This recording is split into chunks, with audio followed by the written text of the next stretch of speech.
Hi, my name is Mark. I was asked to share a story which has become a testimony about my 30 plus years working in the fire service.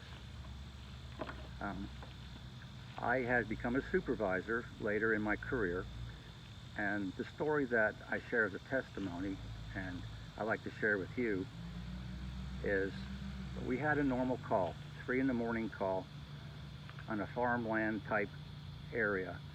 Neighbors heard a car wreck, didn't see an accident, but they heard it. So, of course, we sent an engine company, a rescue company, and a chief to look through the area. This was a farmland area, like I said, so 3 in the morning, the inversion layer had pushed the fog down.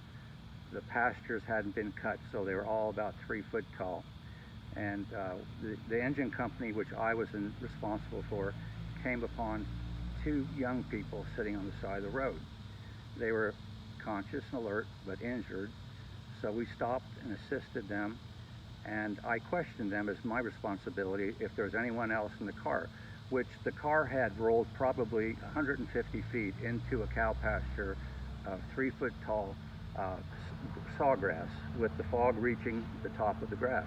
The car was upside down, and they swore to me that they were the only two in the vehicle. Um, After treatment, later we learned that there was another person in the vehicle, and they said that person had taken off running down the road. So we had the sheriff's deputies, a couple other vehicles looking for this person. After about an hour, we found nothing, so we kind of called it a day. We transported the patients to the hospital. My crew was still on the scene.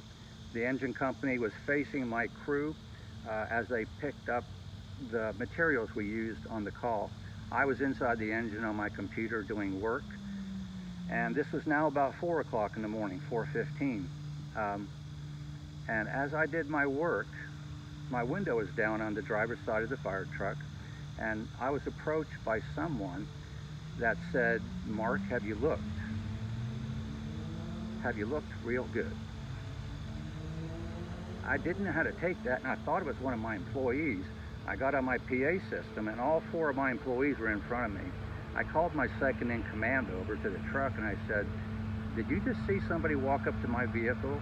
And he said, "Boy, you are tired, boss. There's nobody out here but us." Well, he went back to his duties.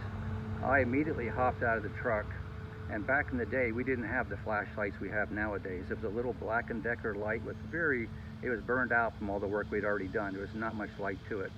I had my fire pants on and no coat, and I actually hopped over the barbed wire fence of this pasture. There was no trail.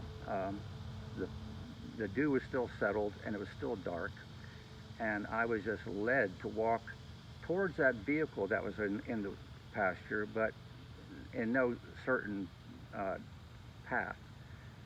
About 15 feet, once I crossed over the fence, I stepped uh, pretty much right on top of the driver, who was injured, and in the fire service we call had agonal respirations, which meant about one breath every 4 breaths about every minute. He was not doing good. So immediately I called again for ambulance, a helicopter. Of course, my battalion chief woke up out of bed and said, "Another accident?" I said, "No, same one." And I explained to him what happened on my computer. And so we had everybody coming back. Um, the helicopter landed. We transported the young man.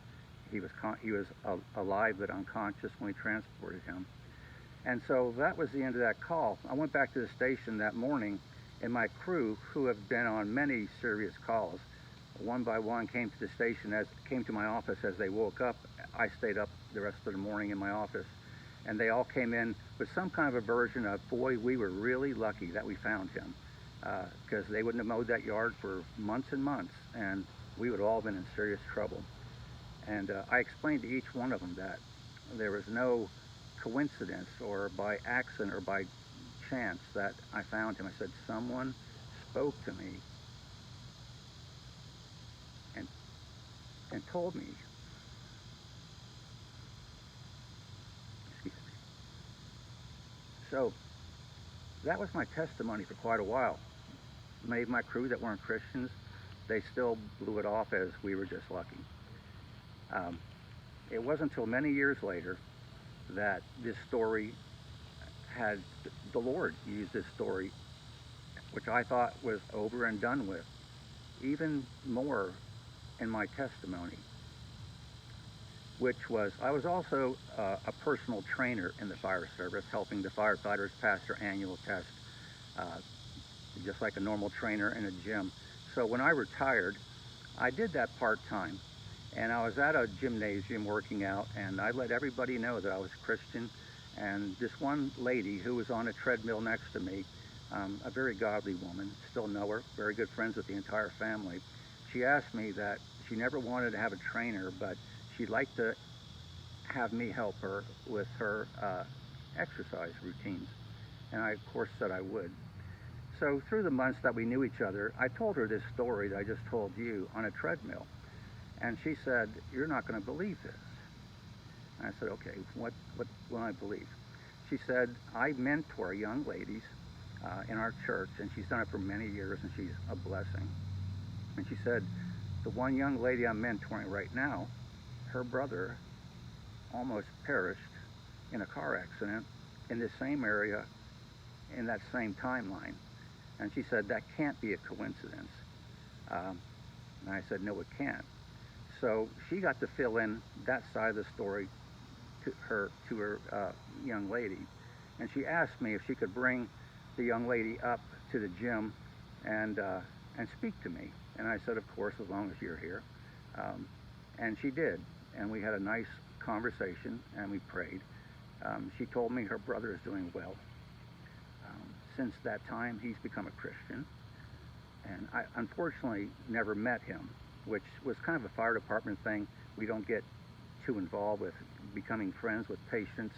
It helps us with separation of that. But she gave me in great detail how he was so privileged to be alive, make it through that mistake, and the Lord has used him. So, like I said, many years I've told this story, and it stopped at we found the young man, we transported him, and someone walked up to my truck saying, "Mark, go take a look, go look real good." So I've always believed in angels, that we entertain angels, and my faith became stronger. And I got to admit, back in those days, I was maybe a in and out Christian on the fence, but since then, I'm totally 100% believer. So I guess the point of this story for me is when you have a testimony and you think the Lord used you in this certain way, and then what's the next testimony going to be? The Lord can build on that first testimony. I never thought that testimony would go any further than any of the other calls I had went on in the fire department that stopped right with that call. And here, 10 years later, I found out more about what had happened to the young man, how his sister had found Christ through that incident, and then I found through Renee, my friend. So God is good, and thank you.